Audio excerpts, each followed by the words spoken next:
My name is Aaron Whitaker. I am 32 years old and a sergeant in the United States Army. People usually expect soldiers to talk about courage or discipline when they introduce themselves, but what I'm about to share isn't about medals or missions. It's about something that changed the way I see life, and it began on an ordinary Tuesday morning that didn't stay ordinary for long. I had just come back to Fort Carson after 3 weeks of leave. My father had passed away, and the funeral left me with a kind of silence I couldn't shake. I remember standing on the parade field at dawn, watching the flag rise against a pink sky, thinking how strange it felt to salute without him in the world anymore. The Army teaches you to move forward no matter what, but some losses don't march in formation. I returned to base, trying to look steady, pretending that structure would fix what grief had undone. My barracks felt too clean, too quiet, and I told myself getting back to routine would help. It didn't. I kept waking at odd hours, hearing things that weren't there, maybe because the house back home had creaked the same way before my dad's heart gave out. I thought the noise was memory playing tricks, but I learned later that sometimes memory isn't the only thing that wakes you. The day everything changed started before sunrise. I remember checking my watch, 5 in the morning sharp, the base still half asleep. My uniform hung pressed and ready, boots lined up like they were waiting for inspection. I had a full schedule ahead, a drill, a staff meeting, the kind of day that feels ordinary until it isn't.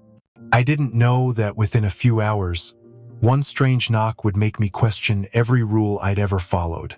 I didn't know that trusting my instinct would be the reason I was still breathing by nightfall. People talk about gut feelings like they're superstition, but after that morning, I stopped calling them that. I started calling them orders from somewhere higher than rank or command. It's not easy for a soldier to admit he froze that morning, caught between logic and something he couldn't name. But that hesitation, that single moment of doubt, ended up saving my life. Looking back, it's clear now, that day wasn't about duty. It was about being human enough to listen when the universe whispered instead of shouting. And it all began with that knock at 5 a.m. I was already half awake when the knock came. It wasn't loud, but it was urgent, almost rhythmic, like someone was counting seconds between each hit. I checked the time on my watch, 5 a.m. sharp. I thought maybe it was one of the new guys messing around or someone from HQ delivering early orders, though that never happened at my door. I pulled on a shirt and opened it, expecting some kind of routine interruption, but when I saw who it was, my stomach pulled tight. Sergeant James stood in the hallway, out of uniform, in a gray athletic jacket and sweatpants, which was odd enough on its own. He looked like he hadn't slept. His jaw was tense, his lips drawn into a thin line, and he kept glancing past me like something might crawl out of the dark behind my shoulder. James wasn't the kind of guy who wasted words or showed much emotion. He was the textbook definition of discipline, but right then, he looked like someone who'd seen something he couldn't make sense of. I opened my mouth to say good morning, but he cut me off before I could speak.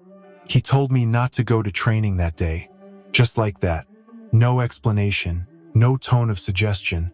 It was a direct statement, the kind you don't usually ignore. He said I needed to stay in my room and not set foot outside until noon. His voice was low and measured, but there was a strain in it, like he was forcing it through a throat full of thorns. I blinked at him, waiting for some context, a reason, anything to ground me in reality. My mind raced. Was there a threat? A gas leak? An operation I wasn't cleared for? But when I asked, he only said he couldn't explain, that I just needed to trust him. Those words hit differently coming from someone like James. He didn't talk about trust. He expected it, the way soldiers expect dawn after night patrol. And yet, here he was, telling me to disobey routine and follow a feeling he couldn't name. I looked at him harder, searching his face for something I could latch onto. His eyes were red-rimmed, not from crying but from lack of sleep. There was something haunted in them, not fear, exactly, more like the heavy knowledge that something bad was already in motion and couldn't be stopped, only sidestepped. He didn't beg, but there was desperation in his stillness. He was a man holding back chaos by the edge of his breath. He just stared at me for a few seconds more, nodded once, then walked off without waiting for my answer. I shut the door, locked it without thinking, and leaned my back against the wall. My thoughts were a swirl of static. Nothing made sense. James had never done anything like that before. I paced the floor a few times, trying to shake it off as stress. Maybe grief had finally gotten to him. Maybe it was some kind of drill he couldn't talk about. Or maybe, and this was the part that made my heart pound, he knew something I didn't. I looked at my uniform again. It was still where I'd left it, pressed and ready. My boots were still lined up like they had a place to be, but something in me had shifted. I no longer felt sure of what to do next, and that uncertainty wrapped itself around my chest and didn't let go. The moments after James left felt heavier than they should have. I stood in the middle of my room, staring at my uniform like it might answer the question that had just been planted in my gut. Every part of my training told me to get dressed, lace up, and show up. That's what we do, that's what I've done for over a decade. But now, that rhythm I'd lived by felt interrupted, like a song missing its first note. Something was wrong, and I couldn't shake the feeling that following protocol might lead me somewhere I wasn't supposed to be. I sat on the edge of my bed and ran my hands through my hair, trying to make sense of it. Why would James ask me to stay put without a reason? Why me? And why today?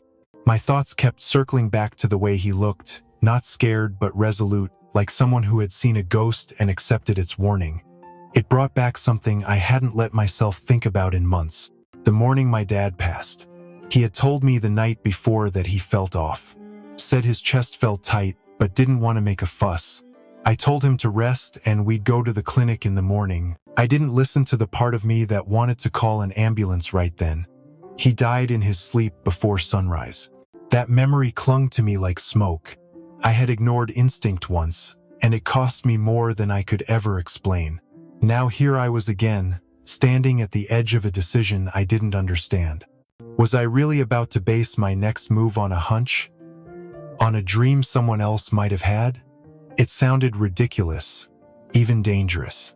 But then I pictured James again, his clenched jaw, the way he didn't argue or explain. He wasn't a man given to panic.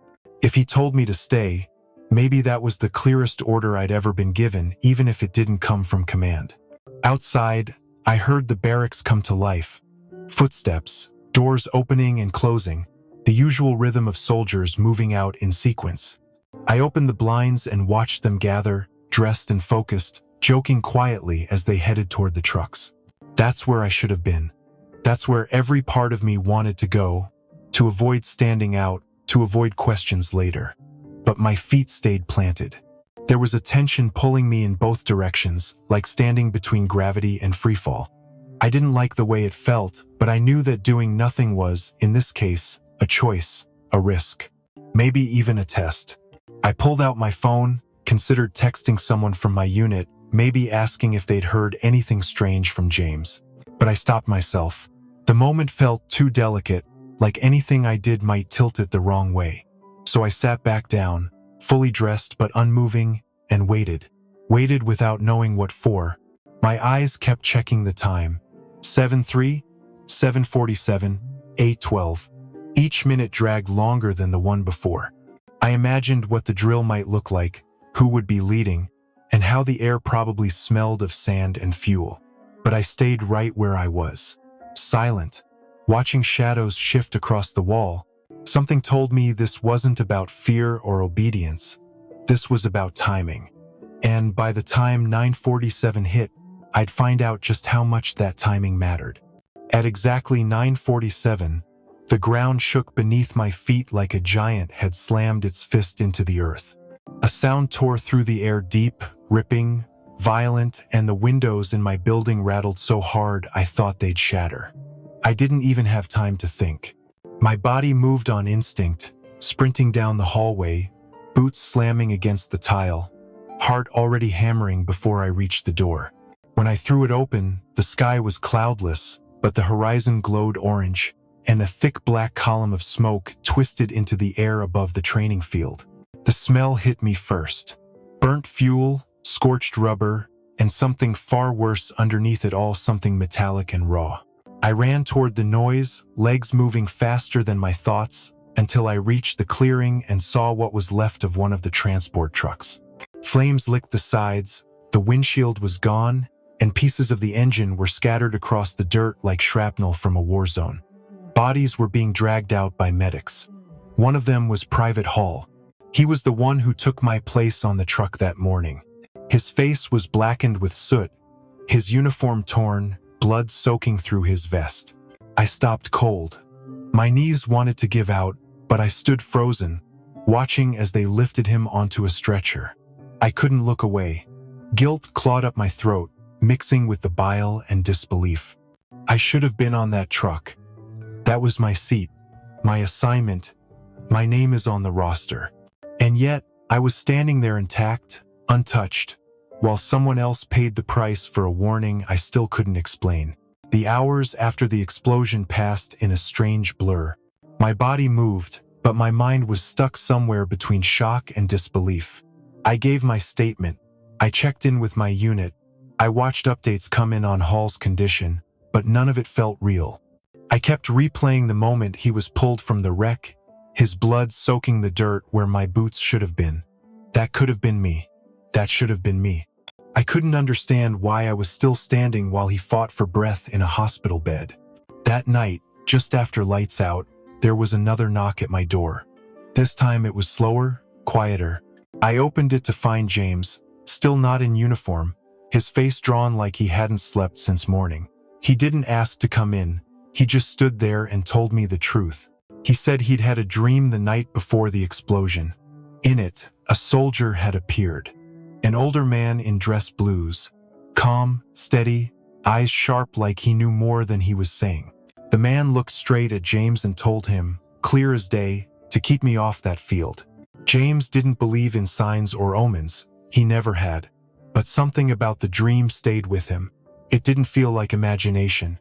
It felt like instruction. He said he couldn't explain it until he saw the photo on my nightstand that afternoon. One of my grandfathers in uniform, taken back in the 70s. When James saw it, his face changed. He swore it was the same man from his dream. And then he whispered something that stopped me cold. Your grandfather saved my life in Kandahar. I never repaid that debt. Not until today. 2 days later, James came by again, this time holding something in his hand. It was a photograph, old and a little bent at the corners. The colors faded into that soft yellow tint that time gives everything. He handed it to me without a word. I looked down, expecting a group shot from his unit or maybe something related to the explosion investigation. But what I saw made my breath catch. It was dated 1982, Fort Campbell, Kentucky. 2 soldiers stood side by side. One was unmistakably my grandfather, back when he was still in uniform, young and proud. The other man was me. Or at least someone who looked so much like me it felt like looking into a mirror that belonged to another decade. Same sharp jawline, same eyes, even the posture was identical. For a moment, I thought maybe it was doctored, a trick of the angle. But the longer I stared, the harder it was to deny. That face, that smile, that man existed long before I did, yet somehow, it was mine. I sat down, gripping the photo like it might vanish if I blinked. James finally spoke. He said the photo had been in a drawer at his mom's house. She found it while cleaning out boxes from when he left for basic training. It had been taken the day my grandfather helped save 3 soldiers from a collapsed training tunnel. One of them was James's uncle. That man in the photo, my mirror from another time, had carried him out on his back. I couldn't find the right words. Every part of me wanted to explain it away, but nothing rational fit. Maybe it was a distant relative. Maybe someone with a freak genetic overlap. But deep down, something else settled in my chest. A quiet knowing. Like maybe time doesn't always move in one direction. Maybe some deaths echo louder than others. Maybe the things we carry aren't just in blood or memory, but in the choices that reach across generations.